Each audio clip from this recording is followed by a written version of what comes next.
हुआ है और जो एजेंट उनको यहाँ से भेजने वाला था उसने वहाँ पर उनको बेच दिया आगे। और उसके बाद वो वापस आना चाहते हैं तो उनके पास ना उनका फ़ोन है ना उनका पासपोर्ट है और उनके पैसे वहाँ पर छीन लिए गए हैं। ये क्या कबूतरबाजी का केस था कि वैसे इलीगल तरीके से गए थे ये लोग? ये कबूतरबाजी का केस है। एजेंट ने उनको यहाँ से दिलासा दिया था कि उनको इटली में जॉब दिलवाई जाएगी। अच्छा, इटली में? जी, तो उनको यहाँ से दुबई ले जाया गया और दुबई ले जाकर उनको बोला गया कि उनकी जो फ्लाइट है वो दुबई से नहीं हो रही है, तो उनको पहले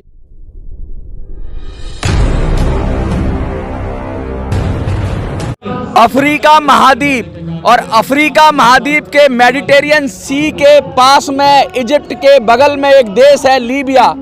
उस देश के अंदर कुछ भारतीय नागरिक किस तरीके से फिरौती के दुष्चक्र में फंस जाते हैं। लगातार उनके परिवार वाले गुहार लगाते रहते हैं कि बचाओ भारत सरकार बचाओ, लेकिन उस लीबिया के अंदर लोकल माफिया ने उनको पूरी तरीके से अपने काबू में कर रखा है। ना तो भारत सरकार की तरफ से अभी तक कोई ऐसी घटना हुई है, ऐसा प्रयास हुआ है, ना ही लीबिया सरकार की तरफ से।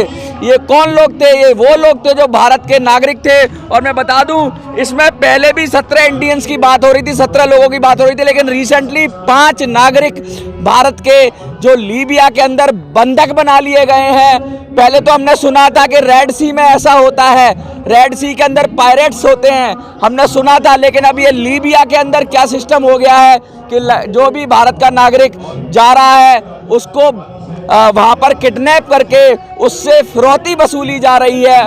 फिरौती देने के बाद भी नागरिकों का पता नहीं है। कबूतरबाजी का केस है, किस तरीके से यहाँ से लोगों को ले जाया गया और फिर उनको लोकल माफिया के हवाले कर एजेंट गायब हो जाता है। हम उनके ही कैसे कुछ पीड़ित के रिश्तेदार आए हैं, उनके भाई आए हैं, हम उनसे बात करेंगे।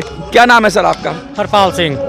हरपाल जी, ये जो लगातार ये बात आ रही है लीबिया मेडिटेरियन सी के नीचे नॉर्थ अमेरिका का नॉर्थ अफ्रीका का एक देश है, इजिप्ट के पास में है, अभी वहाँ पर जो चीज़ें आ रही हैं, क्या लग रहा है आपको कि कुछ होगा? क्योंकि अभी तो पास में इजिप्ट है, पास में इजराइल है, भीषण युद्ध भी चल रहा है। ऐसे युद्ध में पता नहीं क्या हो जाए। सरकार को क्या लगता है इसको एकदम पहले तो ये बताइए कितना समय हुआ और सरकार को इस पर क्या तुरंत कार्रवाई नहीं करनी चाहिए? सर, मेरा भाई है हरी सिंह, वो फरवरी में यहाँ से गया था और उसके बाद वह पिछले 9 महीने से वहाँ पर फंसा हुआ है। तो वह वहाँ पर किसी लोकल माफिया ने उनको वहाँ पर किडनैप किया हुआ है और जो एजेंट उनको यहाँ से भेजने वाला था उसने वहाँ पर उनको बेच दिया आगे। और उसके बाद वो वापस आना चाहते हैं तो उनके पास ना उनका फ़ोन है ना उनका पासपोर्ट है और उनके पैसे वहाँ पर छीन लिए गए हैं। ये क्या कबूतरबाजी का केस था कि वैसे इलीगल तरीके से गए थे ये लोग? ये कबूतरबाजी का केस है। एजेंट ने उनको यहाँ से दिलासा दिया था कि उनको इटली में जॉब दिलवाई जाएगी। अच्छा, इटली में? जी, तो उनको यहाँ से दुबई ले जाया गया और दुबई ले जाकर उनको बोला गया कि उनकी जो फ्लाइट है वो दुबई से नहीं हो रही है, तो उनको पहले लीबिया जाना पड़ेगा। अच्छा। तो उनको लीबिया ले जाकर वहाँ पर 10 दिन होटल में रखकर फिर उनको वहाँ से छोड़ दिया गया और तब से वह वहाँ पर ऐसे ही कभी इधर कभी उधर बेघर होकर घूम रहे हैं। अभी आप कह रहे हैं कि वो इधर उधर घूम रहे हैं, क्या संपर्क हो पा रहा है उनसे? जी, कुछ दिन पहले 4 से 5 दिन पहले वहाँ पर जिस लोकल माफिया ने अभी उनको किडनैप किया हुआ है वो वहाँ से उनसे फ़ोन करवा रहे हैं और उनको बोल रहे हैं कि अपने घर वालों को फ़ोन करो और बोलो कि 5-5 लाख रुपया उनको दिया जाए, तभी वो उनको छोड़ेंगे वहाँ से। और हमने इससे पहले भी एक वहाँ पर लोकल आदमी था, खालिद नामक व्यक्ति, हमने उसको भी उनको वहाँ से लीबिया से टूनीशिया में जो इंडियन एम्बेसी है वहाँ तक छोड़ने के लिए उनको पर व्यक्ति 5-5 लाख रुपए दिए थे, बट उसने भी पैसे लेकर उनको आगे दोबारा किसी और को बेच दिया। तो विदेश मंत्रालय का क्या रोल है? क्या विदेश मंत्रालय ने कुछ किया है इस पर? जी, अभी मैं विदेश मंत्रालय से संपर्क करने की हम कोशिश कर रहे हैं और मेरी बात सरकार से ये विनती है कि उनको जल्द से जल्द वापस लाया जाए। और उससे पहले मैंने हमारे यहाँ के राज्यसभा के सदस्य हैं श्री विक्रमजीत साहनी जी, तो मैंने उनसे संपर्क किया था, तो उन्होंने अपनी तरफ से जो टूनीशिया में इंडियन एम्बेसी है उनको एक लेटर इशू किया था।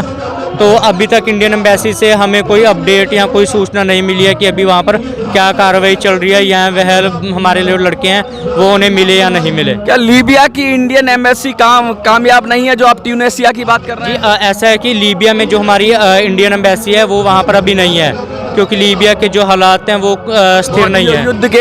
अस्थिर है। अस्थिर हालात हैं, तो इसलिए वहाँ पर जो हमारी इंडियन एम्बेसी थी वो 2017 में बंद हो गई थी। उसके बाद अब सिर्फ जो टुनीशिया में इंडियन एम्बेसी है वही एम्बेसी लीबिया को भी अक्रेडिटेड है। अच्छा जी। तो अब वहाँ जब आपकी ट्यूनीशिया में बात हुई तो उन्होंने क्या कहा, कैसे कहा? मैंने उनसे कई बार संपर्क करने की कोशिश की, बट वहाँ से मुझे कोई भी संतोषजनक उत्तर नहीं मिल रहा है। ऐसे तो कोई भी ठग लेगा आपसे पैसे, ऐसे ऐसे इसीलिए अब हम उम्मीद खो चुके हैं। इसलिए हमारी भारत सरकार से विनती है कि हमने पहले भी पैसे दिए थे और हमें अब वहाँ पर किसी पर भरोसा नहीं है। जो लोकल माफिया है वह पैसे लेने के बाद भी उन आगे बेच देता है। नहीं, वो तो लगातार पैसे लेता रहेगा, क्योंकि उसने पैसे ले लिए किसी दूसरे को दे देगा, फिर उसको देते रहोगे, कब तक दोगे पैसे? जी, इसीलिए मेरी भारत सरकार से विनती है कि उनको वहाँ से ढूंढा जाए, उनको वापस लाया जाए। और कौन कौन है, कोई और रिलेटिव्स हैं इनके? जी, मेरा बड़ा भाई है हरी सिंह और इनके भाई के छोटे। नमस्कार सर, मैं मोहनलाल जी, हरियाणा से हूँ जी, कैथल से। तो मैंने जी लोकल एजेंट ने जो सरकार इतना विज्ञापन देती है, इतना सब कुछ कहती है कि सही तरीके से सही सोर्स से जाइए, फिर क्यों फंस जाते हैं इन कबूतरबाजों के जाल में? सर एक एजेंट है सर, राजविंदर खरका समाता गामा जी, उसका चीका से है सर, वो चीका शहर से। तो सर उसने मेरे भाई को बहला फुसलाकर उसने ये बोला कि आपको इटली में हमें जॉब दिलवा दूंगा जी। लेकिन सर उसने दुबई ले जाकर जी एक हसन अली नाम के व्यक्ति को बेच दिया जी। फिर हसन अली ने जी वहाँ लीबिया में ये जो 500 के 5 लड़के हैं ना सर, सभी को बेच दिया जी। आपके भी परिवार के कोई सदस्य हैं? भांजा है मेरा, भांजा है। मुजफ्फरनगर से। क्या क्या कहना चाहेंगे सरकार से? कहना ये अच्छी तरीके से भी आ जाए यहाँ पे।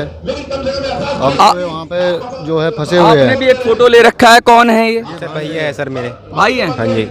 तो क्या क्या लग रहा है कि अब सरकार पे आपने अप्रोच किया, सरकार ने क्या कहा? सर भारत सरकार से रिक्वेस्ट है कि जल्द से जल्द हमारे भाई को 5 लड़के फंसे उस हुए व्यक्ति को नहीं पकड़ा जाना चाहिए जो कबूतरबाज? क्या वो इंडियन था? जी सर, वो हमारे पास में एक शहर पड़ता है चीका, वहाँ का वो स्थायी निवासी था। बट वो जब ये सारे पैसे उसने 13 लाख रुपए लिए हमसे, उसके बाद से वह विदेश में इंग्लैंड जाकर बैठा है, वहाँ फरार हो गया वो। इंग्लैंड में रह रहा है जी। बड़ा दुखद बात है। आपका कौन था? भाई ये मौसी का लड़का, ये मौसी का लड़का है। कह रहे हैं कि अब जो दलाल था वो इंग्लैंड में बैठा हुआ है, तो ऋषि सुनक जो भारतीय हैं उनसे कुछ अपील करना चाहेंगे? जी सर, अगर कुछ हो जाए सर मदद तो अच्छी बात है। आपका कौन था? भाई है जी मेरे। भाई है। हाँ जी। ये क्या नाम था? गुरप्रीत सिंह। गुरप्रीत सिंह। कितना 9 महीने लगभग हो गए हैं, कोई सूचना मिली है? अभी तक कोई सूचना नहीं है जी। जो लोकल एजेंट है वो सभी लले 13 लाख रुपया इसने लिया और 5 लाख रुपया जो खालिद नाम का एजेंट लीबिया में उसने लिया था, तो उसने आगे बेच दिए। उसके बाद लले हमसे कोई बात नहीं हो रही उसके साथ। हम सरकार से ये दरख्वास्त करते हैं कि हमारे लड़के जल्दी जल्दी वापस इंडिया आ जाए। जी आप बताइए, थोड़ा सा कुछ कहना चाहेंगे? नमस्कार सर, मेरा नाम नरेंद्र पाल है और मेरे मामा का लड़का है गुरप्रीत सिंह। मैं इनके साथ आया हूँ जो वहाँ लीबिया में। ये हाल है। कान खोलकर सुन लीजिए कि अगर आप कबूतरबाजी के चक्कर में फंसे, मानव तस्करी के नाम पर जिस तरीके से लोगों को बेच दिया जाता है, और अफ्रीका तो बदनाम ही है इन चीज़ों के लिए कि किस तरीके से बंधक बना लिया जाता है, जहाज समंदर में अगवा कर लिए जाते हैं पायरेट्स के जरिए और फिर फिरौती ली जाती है। वो किसी भी देश के नागरिक हो, वो अमेरिका के हो, सब देशों के नागरिकों को, क्योंकि वहाँ पर कोई सरकारें ढंग से काम करती नहीं है, युद्ध के हालात रहते हैं, लोकल गुड्स रहते हैं।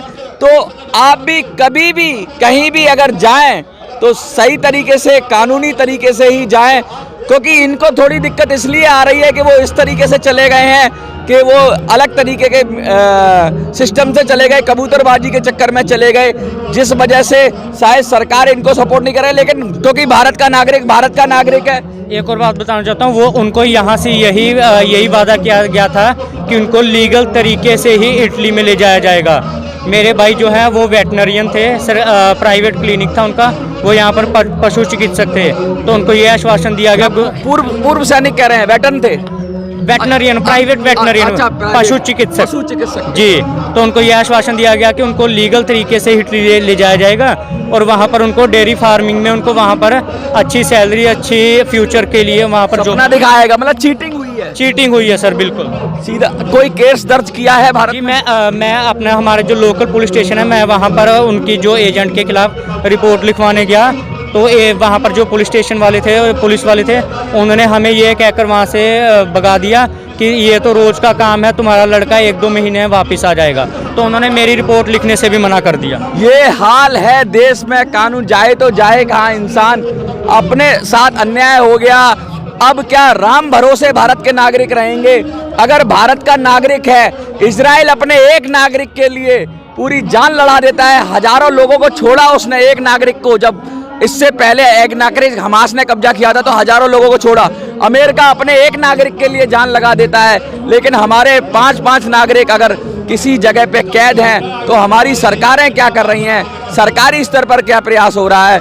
सरकारी स्तर पर तो है ही है, लेकिन इनको कैसे सुरक्षित लाया जाए कि हमारी इतनी सारी एजेंसी हैं, हमारी रॉ है, हमारी इंटेलिजेंस एजेंसीज हैं, वो क्या कर रही हैं, वो पता लगाएं कैसे भी इनको, क्योंकि ये हमारे देश के नागरिक हैं और भारत का नाम तभी शक्तिशाली देशों में होगा जब उसका नागरिक दुनिया के किसी भी कोने में हो, वो सुरक्षित हो। उसकी सुरक्षा की जिम्मेदारी भारत सरकार की है जब उसके साथ चीटिंग हुई है। और लोकल पुलिस तो क्या ही करेगी, लोकल पुलिस के तो किस्से आपने सुने ही हैं कि सीधा सीधा मनाही कर रहे हैं। अब आपको क्या लगता है? देखते रहिए मिनी संसद और ज़्यादा से ज़्यादा वीडियो को शेयर करिए। इन नागरिकों को लीबिया से निकालने की कोशिश की जाए। सरकार इसमें कितना कामयाब हो ये सरकार के एफर्ट पर निर्भर करता है। सरकार को इस पर भी तवज्जो देनी चाहिए क्योंकि हर नागरिक की जान कीमती है। जय हिंद, जय भारत।